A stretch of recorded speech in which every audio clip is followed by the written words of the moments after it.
singing Swing Low over the top of the haka and then going out and putting on a performance like that. Unreal win for England, 33-19. Haven't beaten the All Blacks at Twickenham since 2012, and they go out and do that. What a win for England.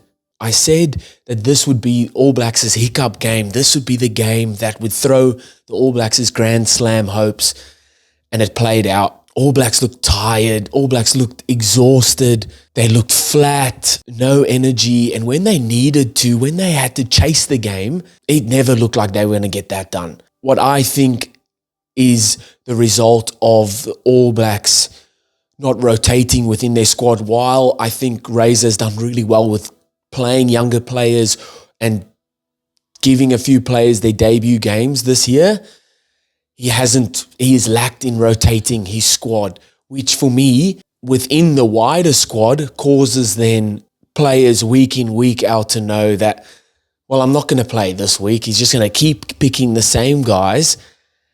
There's no competitive drive within the squad. And I think for the longest time this year, scrappy wins and small wins have masked that, when now it has come to an abrupt halt where England go out and absolutely dominate the All Blacks here, 33-19. When last have England put that score on the All Blacks? Wild. What a performance from England. I did say also the back end of the game was going to be a very important part of the game. England bringing out their POM squad. And those guys did. They came onto the field and brought the energy, lifted the intensity. And England in the second half scored 22 points, I think it was, where All Blacks only scored 7. In the preview, it's what I said, how it would play or where the game will be won or lost, a full 80-minute performance. And the back end of the game is where England are going to bring their energy and their punch. All Blacks are going to have to match that and couldn't in this game.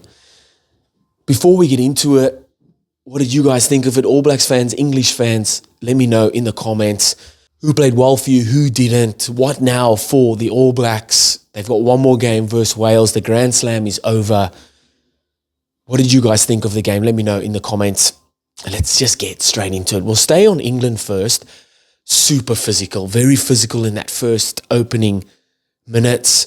Strong with ball in hand, getting over the ad line. They didn't have much ball, but then defensively were very strong as well, getting up off the line, making strong, dominant tackles. One thing that I questioned massively here was in my notes was England, I think, had 3 opportunities early on where they entered into the All Blacks 22 and stuffed it up. First, George Ford with a shocking cross kick. Your first entry into the 22, you go for a cross kick. They miss that. The second opportunity they get, a knock on, and then some average kicks from Mitchell and from Ford, wasting possession. Their lineouts were struggling early on. So while they were being very physical in defense, on attack or with ball in hand, they were really, really struggling. Their third entry into the 22, they get held up. Fine margins in games like this. You want to be taking every opportunity you get and turning that into points. Finally, their fourth entry into the 22. It could have even been their fifth or sixth. Ollie Lawrence scores off the back of a lovely bit of individual play there. Bumps off Leroy Carter, spins out of another one and goes over to score. And then right before halftime, I thought this was very smart from George Ford. He obviously noticed that they were creating opportunities, but just not taking them or just not converting them into points. So he just goes, I'll take 2 drop goals just before halftime. That's that championship minutes as well. A experienced fly-off noticing that, well, we're not turning opportunities into points. When we get down here again, let's just take the points that are on offer or take the points that we can. Backs himself with drop goals, nails 2 of them. They come within 1 point at halftime where they were 7 points down. Yeah, it was 12-5, and there's 5 minutes before halftime. 2 drop goals. It's now 11-12 going into the halftime. The conversation changes at halftime. The mood of the English players change. The mood of the All Blacks players change as well. And man, it showed because England came out in that second half and they obliterated All Blacks. There's no other way to describe it. 33-19, 22 points in the second half where All Blacks only scored 7. Oh, man. No, England, in the second half, England pounced right off the bat of All Blacks going a man down. Physical, direct, underhill scores. Talking about that, Cody Taylor's yellow card, that was a shit yellow card for me. There's no other way to say it. No repeated infringements, not a try-scoring opportunity, not cynical. Goes into a tackle, brings his hand out, and the ball flops out. And they call that, what did they say, cynical? Or professional foul in a tackle? That there's no repeated infringements. They weren't warned before. There wasn't a team warning. All Blacks their discipline wasn't bad at all leading up to this. And the TMO just comes in and says, no, that's a yellow card. That was wild for me. Then England score right off the back of that. And this is where All Blacks fall into their little slump. But I'll get onto the All Blacks in a minute. Still staying on England. And then I think the TMOs just made way too many calls in this game. Like, why do we have a ref? The TMOs coming into calling plays back, bringing this on just for small things like a knock on or the England players being offside at a line out. Didn't you love the old days where rugby was just rugby and sometimes you get the call, sometimes you didn't? Yes, I get when it's going against your team, then you want the right calls being made. But when it's like almost every single call, the TMO is making the calls, not the ref. Like, why is there ref on the field? When just any call, the TMO can just jump in and make a call. I'd love to know, and it probably is in the guidelines, in the laws, how much a TMO can interject into the game. Because it's a lot of stop-start. And it's just like, let rugby happen. Let rugby happen. George Ford just has the ball on a string, kicks the 50-22. England score off the back of that. Dingwall goes through untouched. Kuntupaya and Billy Proctor in no man's land. Kuntupaya gets sucked in by Ollie Lawrence. Ollie Lawrence throws the little short ball. Dingwall goes over untouched. I think throughout the game, Ollie Lawrence was just making those crash balls. So they've sucked them in over time, sucked them in. And then Ollie Lawrence plays that short ball. Dingwall goes over untouched. Lovely, lovely bit of play there. Then that scrum at the 60-minute where England just obliterated All Blacks scrum. That was a massive momentum shift as well. And All Blacks were in all kinds of pressure, under all kinds of pressure there. And then the nail in the coffin was Roebuck's try. Pollock causing the knock on there, or Darry throwing the ball to no one. Pollock running through, kicking the ball through, left foot, right foot. Roebuck gets it and scores. Nail in the coffin. England scored 22 points in the second half to smoke the All Blacks, to get their first win over the All Blacks at Twickenham since 2012. All Blacks, I said later in the game, is where the All Blacks will need to be on, but they folded. They were exhausted, they were flat, and just not good enough. Full credit to England. Jumping over to the All Blacks, it was all England that first 5 minutes. All Blacks did look shell-shocked, not showing much on attack. One-out runners where England was just picking them off defensively.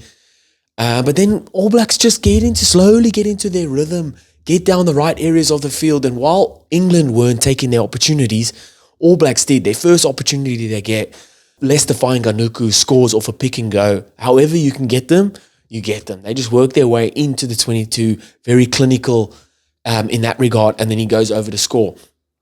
And then All Blacks go bang, bang. Clinical execution, taking their opportunities when on offer.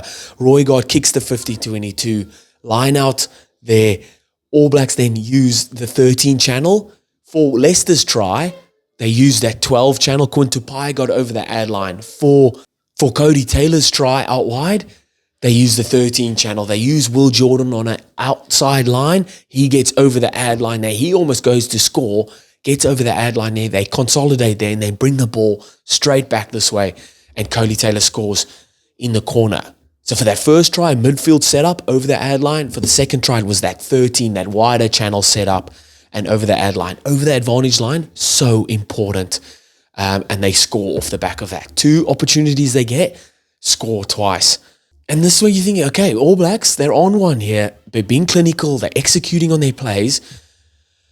But, man, they go through their slump. 2 missed kicks to touch from Beauden Barrett's not helping their cause at all.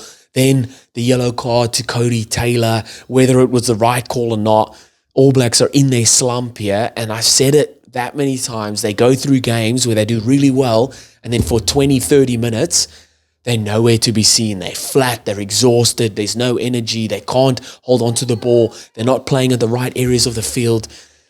And this is when England put the nail down. They put their foot down, or they score their 22 points in the second half. It started in the back end of that first half with George Ford kicking his 2 drop goals, just shifting that momentum, changing the chat that would be had at halftime.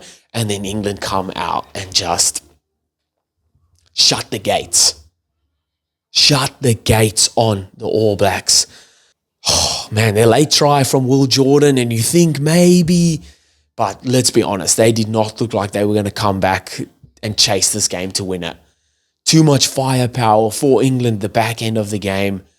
And again, and I said at the top end of this video, I think this is a result.